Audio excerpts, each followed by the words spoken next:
103.5 MHz. Radio Clédou, le journal avec Sotelma Malitaire.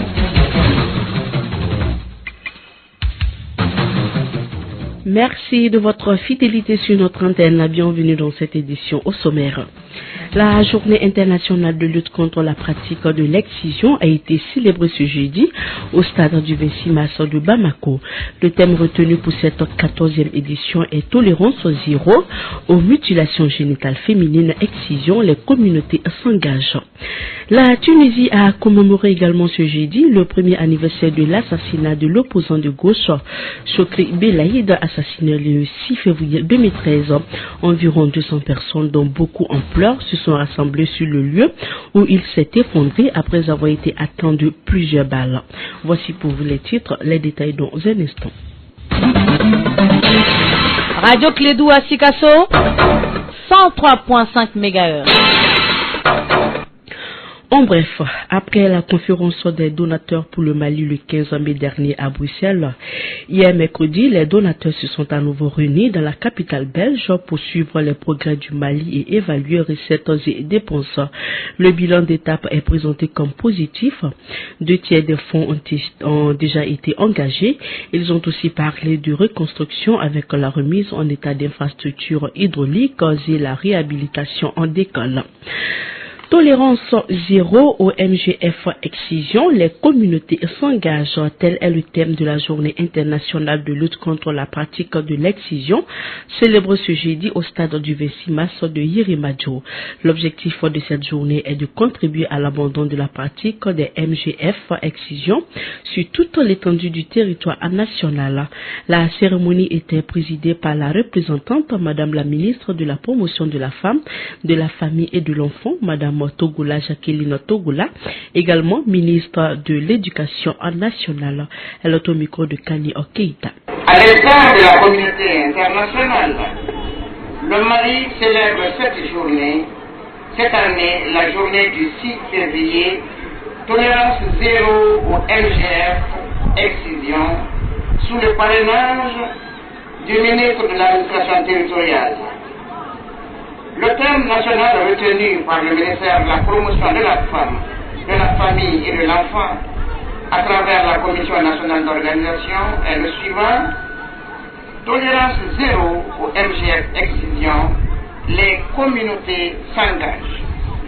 Ce thème sur l'engagement des communautés fait suite à ceux des 10 précédentes journées du 6 février relatifs au rôle et place de la famille, de la communication, des agents socio-sanitaires, de l'éducation, de la culture, à la mobilisation des médias, à l'engagement des jeunes pour l'abandon de la pratique de l'excision. La journée du 6 février est célébrée dans un contexte de stabilité sociopolitique et un contexte de plus en plus favorable à l'abandon de la pratique de l'excision.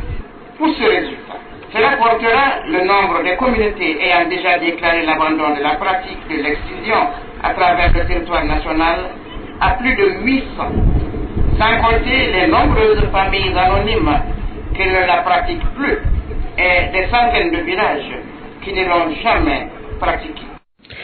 Aide au développement, l'association Droit ici et là-bas Diel, basée en France et qui œuvre pour la défense des migrants, vient au secours de l'école dans le cercle de Kenyeba et dans le nord de Tambaroa. Cette association a initié un grand projet de construction et salle de classe dans ces 2 localités. À marge de la visite de supervision des travaux, Diel a rencontré les autorités du ministère des Maliens de l'extérieur. Écoutons Francis Kara, membre de l'association, et nous parlons du projet au micro de Boubacar Diarra. Très délabré, chers journalistes, parce que je suis là depuis que les routes ont été confectionnées avant Cannes 2002 jusqu'au jour d'aujourd'hui. Il n'y a aucune réparation des routes à Sikasso. Elles sont délabrées partout. Il y a des Voilà, toutes nos excuses pour le mal classement de cet élément. Nous y reviendrons dans nos prochaines éditions. Actualité à l'étranger, 8 mineurs ont été retrouvés morts ce jeudi après un incident au fond d'une mine d'or près de Johannesburg en Afrique du Sud. Un nouveau coup dur pour le secteur minier sud-africain agité par 2 semaines de grève dans le secteur du platine.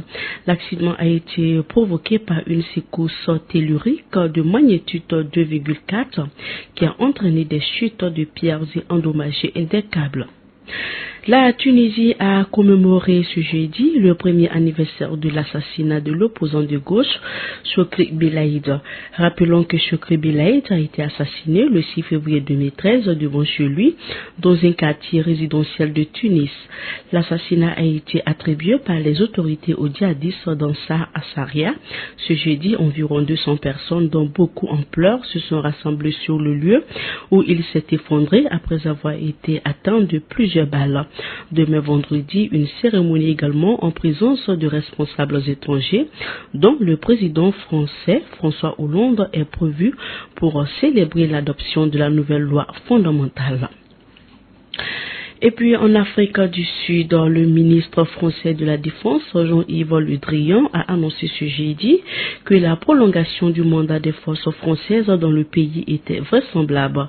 Selon lui, si l'opposition Sangaré a permis de faire baisser la tension à Bangui, la constitution d'une mission des Nations Unies est indispensable pour préparer la transition en politique.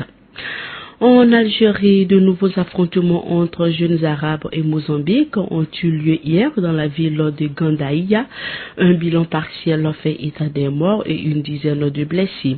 La tension restait vive hier soir dans cette ville située à 600 km au sud d'Alger, où de sérieux incidents entre les deux communautés rivales avaient éclaté fin en décembre.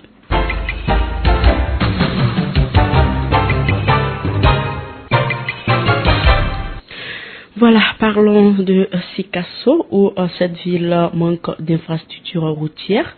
C'est ce que nous dit notre correspondant depuis Sikasso, Zoumana Traoré.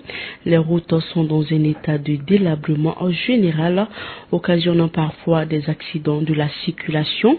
Il a tendu son micro à quelques Sikassois sur l'état des routes. Écoutons. Des forces, c'est pas possible, c'est impraticable pratiquement. C'est à l'origine de beaucoup d'accidents de la route, tant au niveau des motocyclistes que des véhicules et des piétons. Les piétons n'ont pas, il n'y a pas de trottoir, donc vous constatez vous-même. Est-ce que vous avez un appel à l'endroit des autorités? À l'endroit des autorités, vraiment, je ne sais pas si c'est les autorités communales qui doivent s'occuper de ça, ou bien c'est les autorités régionales, ou bien c'est l'État même qui doit s'occuper de ça. Nous, quand même, nous lançons un vivre appel pour qu'on vienne en aide aux routes de Sikasso. Voilà.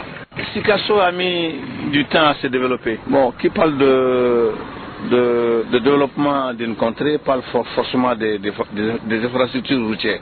Bon, Sikasso est en crise d'infrastructures routières.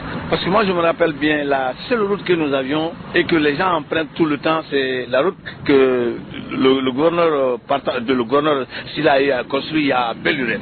Et dès lors, il y a eu plus de projets concernant les routes à Sikasso. Bon, Sikasso vraiment est un parent pauvre dans cette matière-là. L'appel ne manque pas parce que Sikasso, après Bamako, normalement, Sikasso doit être la deuxième ville économique du Mali, après Bamako. Mais il se trouve malheureusement que Sikasso est carrément délaissé.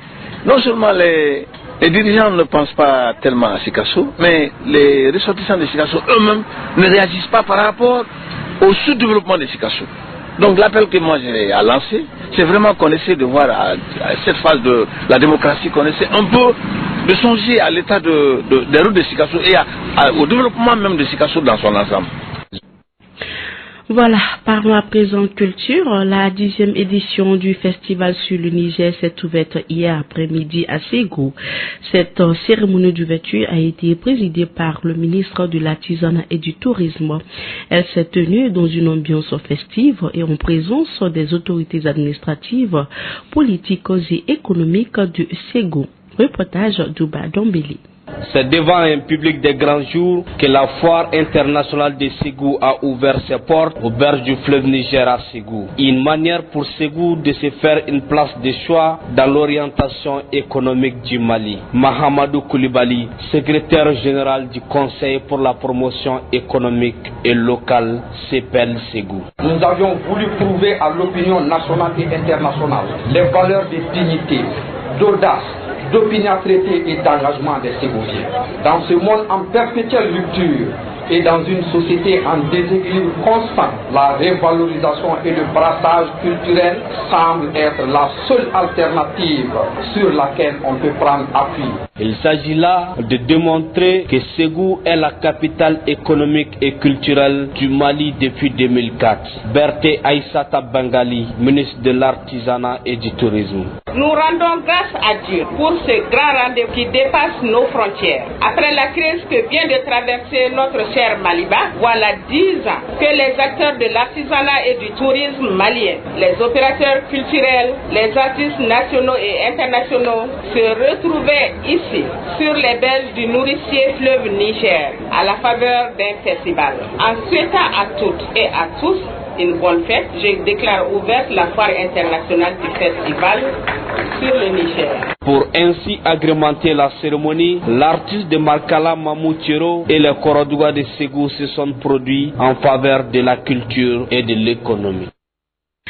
Voilà, c'est sur cette page culture que sur FM cette édition. Merci à vous de l'avoir suivi. Mariam Gouyati était à la présentation partie technique. Ousmane Oueli et Diallo. Bonne suite de programme sur notre antenne. Dans un instant, votre émission Allo Clédou avec Eyili Madi Konati. Bonsoir.